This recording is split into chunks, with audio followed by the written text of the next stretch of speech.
ସୁମୁଦି ବେଲେଶ୍ୱରଙ୍କ ପୀଠରେ ବିଶ୍ୱଶାନ୍ତି ମହାଯଜ୍ଞ ଉଦ୍ଯାପିତ। ପ୍ରତିବର୍ଷ ଭଳି ଚଳିତ ବର୍ଷ ବାଲିପାଟଣା ବ୍ଲକ ଅଧୀନ ସୁମୁଦି ଗ୍ରାମ ସ୍ଥିତ ବେଲେଶ୍ୱର ମହାଦେବଙ୍କ ପୀଠରେ ଗତ 6 ତାରିଖରୁ 4 ଦିନ ବ୍ୟାପୀ ଚାଲିଥିବା ବିଶ୍ୱଶାନ୍ତି ମହାଯଜ୍ଞ ଆଜି ଉଦ୍ଯାପିତ ହୋଇଯାଇଛି।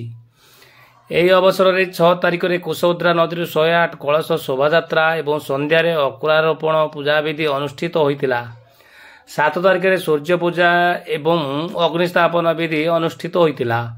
8 ତାରିଖରେ ସୂର୍ଯ୍ୟ ପୂଜା, ରୁଦ୍ରଯଜ୍ଞ ଏବଂ ଗୀତାପାଠ ଯଜ୍ଞ ଅନୁଷ୍ଠିତ ହୋଇଥିଲା। 9 ତାରିଖ ଅପରାହ୍ନରେ ହଜାର ହଜାର ଶ୍ରଦ୍ଧାଳୁଙ୍କର ପୀଠରେ ସମାଗମ ହୋଇଥିଲା। ଶ୍ରଦ୍ଧାଳୁମାନେ ଭକ୍ତି ନୈବେଦ୍ୟ ଅର୍ପଣ କରିଥିଲେ।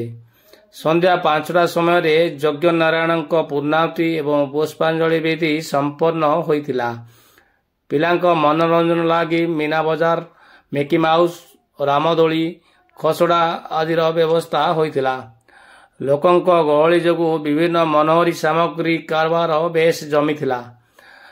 ସନ୍ତୋଷୀ ପ୍ରସନ୍ନ ସ୍ୱାଇଁ, ପ୍ରତାପ ସ୍ୱାଇଁ, ଆଲୋକ ସ୍ୱାଇଁ, ବଳରାମ ସେନାପତିଙ୍କ ସମେତ ସମସ୍ତ ଗ୍ରାମବାସୀ ଏହି ଧର୍ମୀୟ କାର୍ଯ୍ୟ ପରିଚାଳନା କରିଥିଲେ।